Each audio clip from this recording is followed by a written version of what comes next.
विशाल देश है जहां अनेक धर्मों, जातियों, भाषाओं के लोग एक साथ रहते हैं। भारत उन चुनिंदा देशों में शामिल है जहां इतने सारे समुदाय के लोग सौहार्दपूर्ण वातावरण में एक साथ आजादी के साथ रहते हैं। और भारत में इतने सारे समुदाय हैं जिन्हें अल्पसंख्यक समुदाय का दर्जा दिया गया है। इस समुदाय के विकास के लिए बेहतरीन तरीके से आगे बढ़ा जा सके, इसीलिए साल 2006 में अल्पसंख्यक कार्य मंत्रालय का गठन किया गया, जिसका खास मकसद यही था कि अल्पसंख्यक समुदायों का विकास हो सके और इस दिशा में ठोस कदम सही दिशा में आगे बढ़ाया जा सके। लेकिन क्या हमारा मंत्रालय सही दिशा में काम कर रहा है? एनडीए सरकार जब 2014 में केंद्र में आई तो उसके बाद कुछ ठोस योजनाएं लेकर सामने आई, लेकिन जिस लक्ष्य को हासिल करने के लिए ये मंत्रालय बना था, क्या हम उस लक्ष्य की ओर सही दिशा में आगे अग्रसर हैं? इन तमाम सवालों के जवाब जानने के लिए हमारे साथ मौजूद हैं अल्पसंख्यक कार्य मंत्री श्रीमती नजमा हेपतुल्लाह जी। नजमा जी, बहुत बहुत स्वागत है आपका। शुक्रिया। पहला सवाल यही कि जिस खास मकसद से ये मंत्रालय का गठन हुआ, 2 साल पूरे हो रहे हैं केंद्र सरकार को, क्या लगता है आपको कहाँ तक इस लक्ष्य को पाने की दिशा में हम आगे की ओर वाकई अग्रसर हो रहे हैं? मंत्रालय बने थे, मगर इतने साल आज़ादी के गुजरने के बाद भी जब सच्चर कमेटी की रिपोर्ट आई, और वो सच्चर कमेटी पिछली सरकार ने बनाई थी, तो उनको ये अंदाज़ा हुआ कि कहीं काम नहीं हुआ है और काफ़ी जगह पर नहीं हुआ है, क्योंकि जो पिछड़ापन सच्चर कमेटी की रिपोर्ट से सामने आया उसमें हमारे यहाँ जो 6 कम्युनिटीज़ हैं माइनॉरिटी की, उसमें मुस्लिम सबसे ज़्यादा तादाद में है, तो उनमें बैकवर्डनेस भी उसी रेशो से बहुत ज़्यादा थी। इस मंत्रालय का जो मैं समझती हूँ काम है, मैक्रो लेवल पे जो सरकार काम कर रही है विकास के अलग अलग मंत्रालयों के ज़रिए, माइक्रो लेवल पे हमें देखने की ज़रूरत है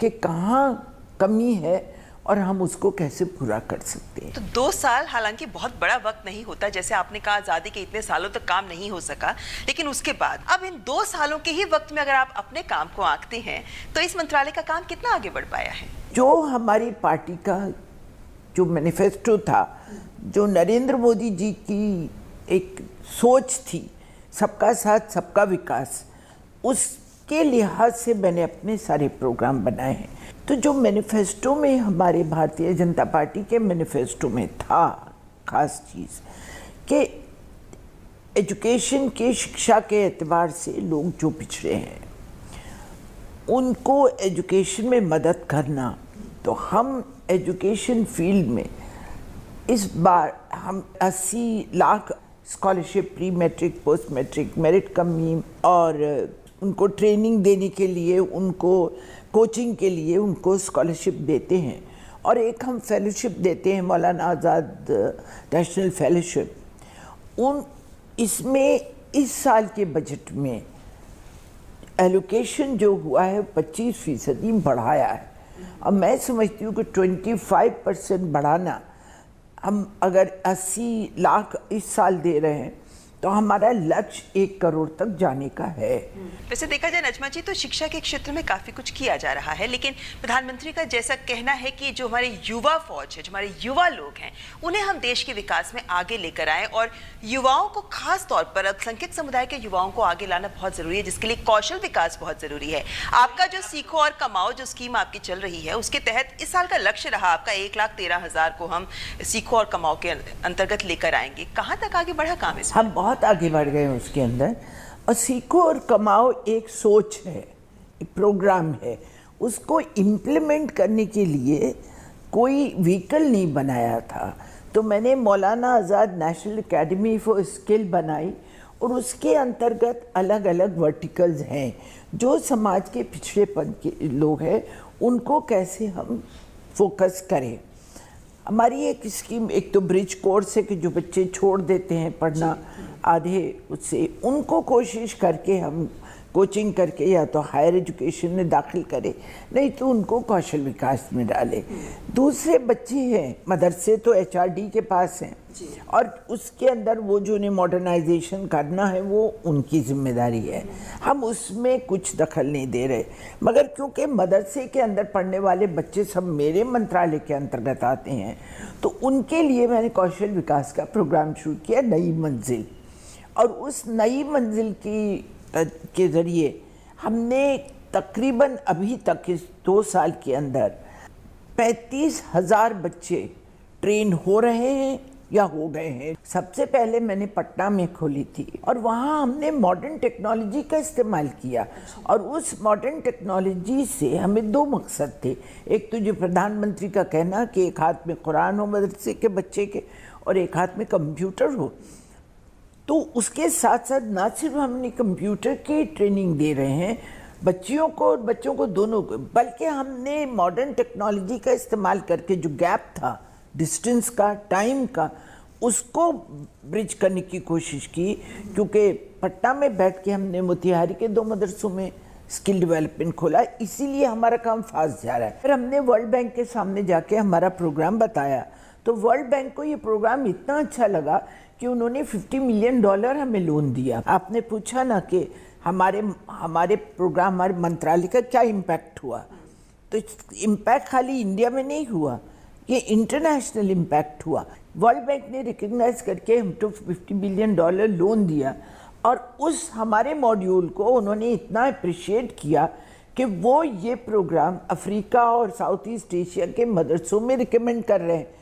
तो ये हमारी सबसे बड़ी उपलब्धि है। जो आपकी तमाम युवाओं के लिए भी योजनाएं चल रही हैं, उसमें कहीं ना कहीं लड़कियों के लिए बहुत महत्वपूर्ण निर्णय और परिणाम सामने आ रहे हैं। खासकर स्कॉलरशिप्स के मामले में 30% तो रिजर्व है लड़कियों के लिए, लेकिन 40% तक महिला लड़कियां ले रही हैं। जो नई रोशनी कार्यक्रम है, ये कितना सफल हो रहा है? यही तो सबसे ज़्यादा सफल हो रहा है, इसी की बड़ी डिमांड है। देखिए, मैं आपको एक सिंपल बात बताऊँ, हमारे देश की माँ बाप अपने बच्ची को दूर भेजना नहीं चाहते, करीब माँ बाप जिनके पास रिसोर्सेज भी नहीं होते, तो इसीलिए हमने वो मोहल्ले के मदरसों को चुना, क्योंकि लड़कियां वहाँ से आती हैं तो उनके माँ बाप खुश हैं। और इसका सबूत इस बात से है कि उनकी माँओं से जब ये पूछा गया कि आप खुश हैं कि आपकी लड़की को हम कंप्यूटर सिखा रहे हैं या उनको हम सिलाई सिखा रहे हैं या जो भी चीज़ वो सीखना चाहती, तो उनका हम बहुत खुश हैं कि हमारी लड़की को आप सिखा रहे हैं, हमें कोई ऐतराज़ नहीं कि घर से जाकर सीखे, क्योंकि वो वैसे ही मदरसे पढ़ने जाती है। तो वो, और हम मदरसों को बिल्कुल टच नहीं कर रहे, उनके करिकुलम में हम दखल नहीं दे रहे, वो अपना जो चलाते हैं वो चलाएं, इसलिए हमारा कहीं विवाद नहीं है जी। लेकिन आमतौर पे जो भी केंद्र की स्कीम्स होती हैं, योजनाएं होती हैं, उनको सफल जमीन पर हो सके, इसके लिए राज्यों का सहयोग बहुत जरूरी होता है। कहाँ तक आपके मंत्रालय को राज्यों का सहयोग मिल पा रहा है? अगर कोई हमें जो राज्य हैं हमारी मदद करते हैं तो हम बहुत खुश होते हैं सराहों पे, जो नहीं करते हैं तो हम कुछ शिकायत भी नहीं करते, इसलिए कि उनकी मर्जी। वो अगर नहीं डेवलप करना चाहते हैं और मदद नहीं करना चाहते हैं तो ये उनकी सरकार का नुकसान है, मगर हम समाज में बिछड़े हुए लोगों का तो नुकसान उनकी वजह से नहीं कर सकते। तो हम उस गैप को इस वजह से रहने नहीं देते हैं क्योंकि वो हमारा कोऑपरेट नहीं कर रहे, हम जाके खुद ही कर देते। मेरा तो एक नारा है, मोदी सरकार आपके द्वार। आज तक जो मैंने जितने प्रोग्राम किए हैं, सिवाय बम्बई, कश्मीर और पंजाब में हमारी मिली जुली सरकार है, वहाँ तो हमें काफ़ी सपोर्ट मिली, क्योंकि दोनों जगह चीफ मिनिस्टर्स और या मिनिस्टर्स हमारे साथ आए। मगर बाकी जगहों पर सब अपोजिशन की, चाहे वो आसाम हो कि चाहे यूपी हो, बिहार हो। आसान हो जाए अगर तमाम राज्य सरकारें साथ मिलकर काम करें तो शायद लक्ष्य हासिल जल्दी हो जाए। हालांकि मैं हमारी राज्य सरकारों के साथ संपर्क रखती हूँ, चीफ मिनिस्टर को चिट्ठी लिखती हूँ। अभी थोड़े दिन पहले मैंने एक कॉन्फ्रेंस करी जिसमें जो माइनॉरिटी की मिनिस्ट्रीज़ को या कामों को जो मंत्री देखते हैं और जो सेक्रेटरी देखते हैं, उस लेवल की पहली बार एक नेशनल कॉन्फ्रेंस हुई जिसमें 10 मंत्री आए।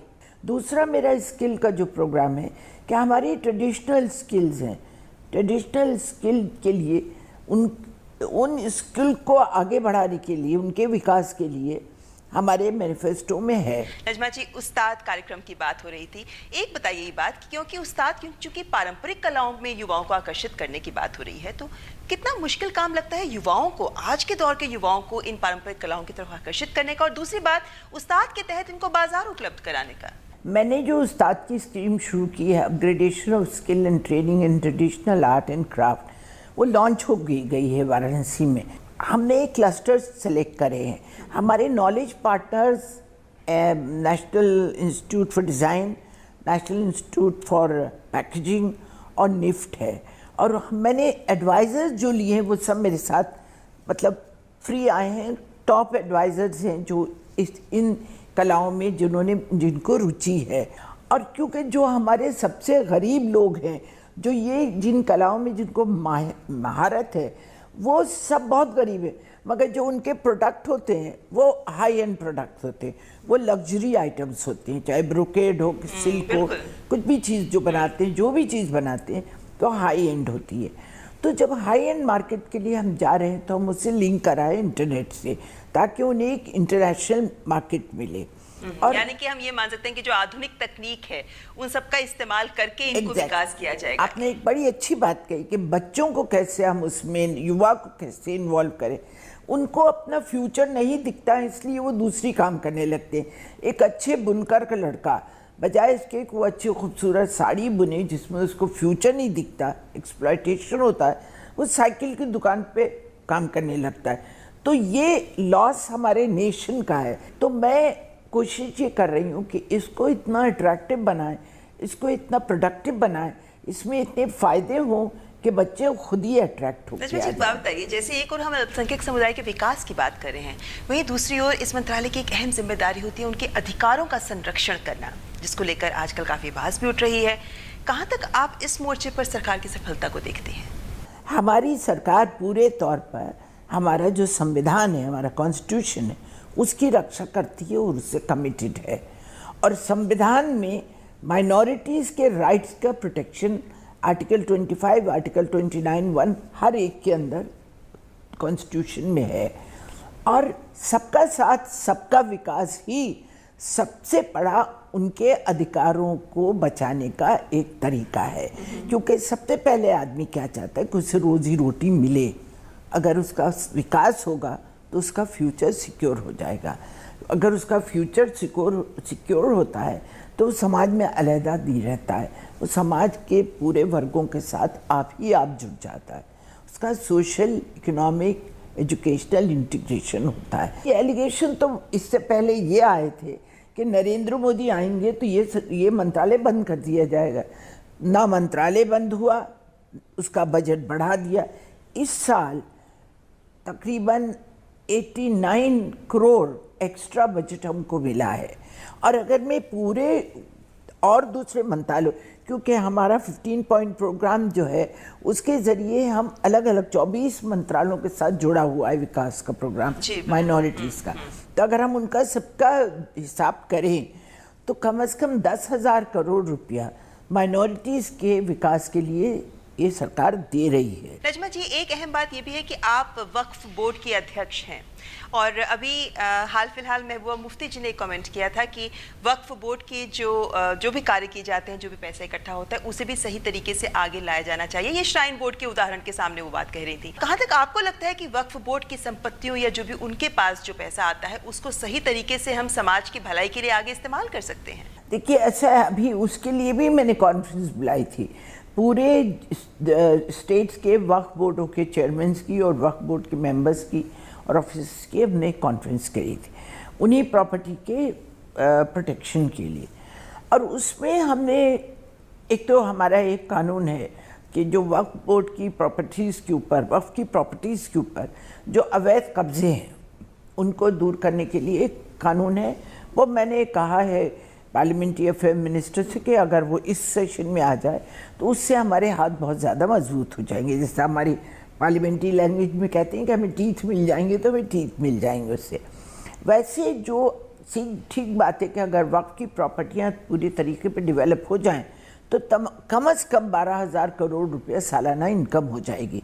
और मुझे लगता है कि वो काफ़ी रहेगी, हमारी मदद करेगी इन माइनॉरिटी को, खासतौर पर मुसलमानों की। एक आपका व्यू जानना चाहेंगे हम, क्योंकि आप महिलाओं के लिए काफ़ी सालों से आप काम भी करती रही हैं, लिखती भी रही हैं, और कहाँ तक आपको लगता है कि जो ट्रिपल तलाक का मुद्दा है, जब सुप्रीम कोर्ट के विचाराधीन भी है, इस पर आप क्या सोच रखते हैं? क्योंकि हम ये देख रहे हैं कि किस तरीके से मुस्लिम समुदाय की महिलाएं अब आगे आकर मुखर होकर अपने हक के लिए आवाज़ उठा रही हैं। ये मैटर सब जुडिस से कोर्ट में गया हुआ है, जो वो फैसला करेंगे वो है। मगर कानून के हिसाब से अगर हम देखें तो पर्सनल लॉ ज़रूर हमारे मुल्क में न सिर्फ मुस्लिम पर्सनल लॉ है बट क्रिश्चियन पर्सनल लॉ है। 16% आबादी इस मुल्क की कस्टमरी लॉ में आती है और मैं उम्मीद करती हूँ कि जो भी उस समुदायों के लोग हैं जो उन पर्सनल लॉ के अंतर्गत आते हैं, वो खुद ही अपने कानून के मुताबिक औरतों के साथ उनके हुकूक का हनन नहीं करेंगे, इसलिए कि किसी धर्म में भी औरत पे जुल्म करने के लिए नहीं कहा है। और अगर उसके हुकूक का हनन होता है तो ये उनकी जिम्मेदारी है कि वो देखें, और समाज की जिम्मेदारी है कि उसके खिलाफ आवाज़ उठाए। नजमा जी, आप जब मंत्री बने उसके बाद हमने लगातार देखा कि किस तरीके से पारसी समुदाय को लेकर, उनसे जुड़े मुद्दों को लेकर आपने काफ़ी काम करने की कोशिश की है आगे बढ़कर।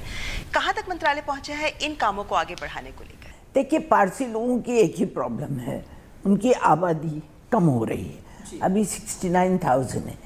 उसमें हम काफ़ी काम कर रहे हैं, और जियो पारसी हमारी स्कीम है, मोटिवेशन करते हैं जल्दी शादी हो। अगर कोई मेडिकल प्रॉब्लम होती है तो उसमें हम उनकी मदद करते हैं। मगर मैं यहाँ एक बात आपके सामने कहूँ कि पारसी कम्युनिटी तादाद में कम हो, मगर उनका अगर आप कंट्रीब्यूशन देखें तो बहुत है। पिछली सरकारों ने कभी ये छोटी छोटी माइनॉरिटीज़ के बारे में सोचा नहीं, क्योंकि उनका फोकस विकास पे नहीं था, उनका फोकस वोट पे था। कौन ज़्यादा वोट देंगे उन्हीं के बारे में बात करो, काम मत करो। काम नहीं किया, बातें ज़रूर की ताकि उनको बहला फुसला के उनके वोट अपने हाथ में ले।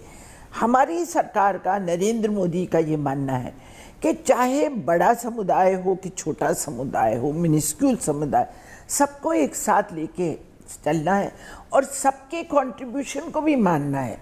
अगर आप देखें तो पारसी कम्युनिटी कोई सा भी आप समाज का हिस्सा ले लें, चाहे वो इंडस्ट्री हो, एजुकेशन हो, एग्रीकल्चर हो, माइनिंग हो, एयरलाइन हो, हेल्थ सेक्टर हो, पारसी कम्युनिटी का कंट्रीब्यूशन है। और ये मैं भी मानती हूँ और मेरी सरकार भी मानती है, और देश भी उनका आभारी है। जैन समुदाय कितना कम है, 0.5% है, पर सबसे ज़्यादा टैक्स जैन समुदाय के लोग देते हैं।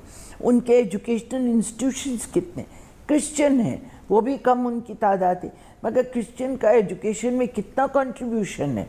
सिख हैं, तादाद में कम हैं, मगर उन्होंने अपनी जानें कुर्बान करी हैं हमारी सरहदों पे। सारी लड़ाइयाँ तो वही योगदान को जी सब समझते हैं, लेकिन एक अहम बात जो इस समय एक और आती है सरकार को लेकर, वो ये भी कि जब 2014 में सरकार बनी उसके बाद हमने लगातार देखा कि किस तरीके से चर्चेस पर हमले शुरू हो गए, रह रहकर ऐसी छोटी बड़ी घटनाएं होती रहीं जिनको एक ऐसी सोच दी गई कि असहिष्णुता का माहौल बन रहा है। नजमा जी, हम आपसे ये जानना चाहते हैं कि ये जो एक माहौल बनाने की कोशिश की गई है, इसके पीछे का सच क्या है? इसके पीछे का सच कुछ नहीं है। जिस किसी ने भी पुरानी जो रिवायतें हैं, बैकवर्डनेस की, शिक्षा की कमी की, उसके खिलाफ आवाज़ उठाई है, उसके खिलाफ काम किया है, तो जो लोग उसके जिम्मेदार हैं वो तो उसके खिलाफ काम ही करेंगे ना। वो नहीं चाहते हैं कि हमारी सरकार इसमें कामयाब हो, इसलिए उन्होंने ऐसी अननेसेसरी झूठी अफवाहें उड़ाई, गलत बातें फैलाई जिसमें उनका हित था, जिसमें उनका स्वार्थ था। मगर जब समाज ने देखा कि ये सब बेकार की बातें हैं, नरेंद्र मोदी और उनकी सरकार सही मायने में सबका विकास, सबके आगे बढ़ाने की बात करते हैं साथ लेके, तो वो बातें ख़त्म हो गई। अभी कोई नहीं कह रहा। मैं यहाँ एक आपको मिसाल देना चाहती हूँ नरेंद्र मोदी की कैरेक्टर की और कमिटमेंट की। पटना इलेक्शन से पहले वो प्राइम मिनिस्टर नहीं थे, सिर्फ कैंडिडेट थे। पटना के अंदर बम फटे, उनकी मीटिंग थी, आप लोग भी कवर कर रहे थे। वहाँ अगर कोई दूसरा होता लीडर तो चला जाता, क्योंकि उसकी सिक्योरिटी कहते कि खतरा है आपकी जान। उन्होंने इसकी परवाह नहीं की, वहाँ खड़े रहे। अगर चले जाते तो हज़ारों लोग भगदड़ में मर जाते। वो वहाँ से हटे भी नहीं और अपना सोच भी नहीं बदली, अपने अल्फाज भी नहीं बदले। उन्होंने ये कहा हिंदू मुसलमान दोनों से, तुम्हारी लड़ाई एक दूसरे से है कि गरीबी से। दोनों तरफ से आवाज़ आई गरीबी से। तो उनका जो फोकस है वो गरीबी दूर करना है, विकास करना है। लेकिन आपको नहीं लगता कि जब ऐसे मुद्दे उठते हैं कि भारत माता की जय जैसे नारे पर ही विवाद खड़ा हो जाता है, कहीं ना कहीं विकास के लक्ष्य से भटकाने का, ध्यान भटकाने की कोशिश सामने आती है? और खासकर किसी समुदाय विशेष के साथ जोड़कर ऐसे बात की जाए। ये मैं समझती हूँ, आप उन लोगों से पूछिए जिन्होंने इसका विवाद शुरू किया है, क्योंकि वो विवाद करना, और आपने जो बात कही उससे वो बात साबित हो गई कि विकास से हट के दिमाग को दूसरी चीज़ों में लगाने का एक मकसद है। हम उसे भारत माता कहें कि हिंदुस्तान कहें कि मादर वतन कहें, जिस ज़मीन पे हम रहते हैं, यहाँ की सांस खुली हवा पे सांस लेते हैं, खुले माहौल में जहाँ अपनी बात हम कह सकते हैं खुल के। हमारे आसपास देखें मुल्कों में कि वहाँ मुंह खोलने की लोगों को इजाज़त नहीं। यहाँ जो चाहते हैं कहते हैं, जो चाहते हैं बोलते हैं, सड़क पे भी बोलते हैं, पार्लियामेंट में भी बोलते हैं। हमारे हकूक़ की हिफाजत होती है। जिस धरती से हम अनाज उगा के खाते हैं, और मुसलमान तो ख़ास तौर पे उसी धरती में दफन होने वाले हैं, उनको अगर एतराज़ हो अपनी मादर वतन की तारीफ़ करने में, उसकी जय बोलने में, तो मुझे लगता है कि कहीं ना कहीं लोगों को वर्गलाने का मौका मिलता है। ये गलत बात है। अच्छा। ये ऐसा होना नहीं चाहिए। बिल्कुल नजमा जी, कुछ लोग ऐसे भी हैं जो ऐसी अटकलें लगाते हैं आपके लिए कि भाई अब आज आप इस उम्र में हैं, इस अवस्था में हैं कि शायद ये ओहदा आपसे लिया जाए या शायद आपको गवर्नर बना दिया जाए। इन तमाम अटकलों का आप क्या जवाब देंगे? इंसान अपनी ज़िंदगी में क्या करता है, जो भी वक्त है उसमें देश के विकास के लिए, देश के लोगों के फ़ायदे के लिए काम करे। कुर्सी से नहीं होती ये काम, जहाँ इंसान बैठे करे। मैं डिप्टी चेयरमैन 18 साल रही, वहाँ भी मैं खाली हाउस नहीं चलाती थी, ढेरों दूसरे काम मैं अपने तौर पे करती थी। तो काम करने वाले को कोई रोक नहीं सकता। कुछ लोगों का पर्सनल इंटरेस्ट होगा तो इस तरह से बात कर रहे थे। पीएम ने तो कभी मुझे नहीं कहा। जी नजमा जी, आप जिस परिवार से आते हैं उनके बारे में ज़रूर बात करना चाहेंगे, क्योंकि वो परिवार वो है जो मौलाना अबुल कलाम आज़ाद जी से जुड़ा हुआ है। और मौलाना अबुल कलाम आज़ाद जी तो आज़ादी से पहले भी, आज़ादी की लड़ाई के बाद, देश आज़ाद होने के बाद भी देश के विकास में जो अल्पसंख्यक समुदाय का योगदान रहा है उसका एक अनुपम उदाहरण भी देते हैं। कहाँ तक आप उनकी लेगेसी, उनकी विरासत को आज के संदर्भ में देखते हैं? मौलाना आज़ाद मुसलमान ज़रूर थे, और उन्होंने ये बात 1940 में कही थी कि मैं मुसलमान हूँ और मुझे इस बात पर फ़ख्र है कि इस्लाम की 14 साल की तारीख़ मेरा विरसा है, मगर एक और भी एहसास है कि मैं एक हिंदुस्तानी हूँ और इस अजीम हिंदुस्तान के बनाने में मेरा भी हाथ है। तो मौलाना आज़ाद एक मुसलमान के तौर पे काम नहीं कर रहे थे, एक देशभक्त, देश के नेता के तौर पे काम कर रहे थे। उन्होंने देश की आज़ादी की लड़ाई लड़ी, देश की आज़ादी के लिए जेल गए।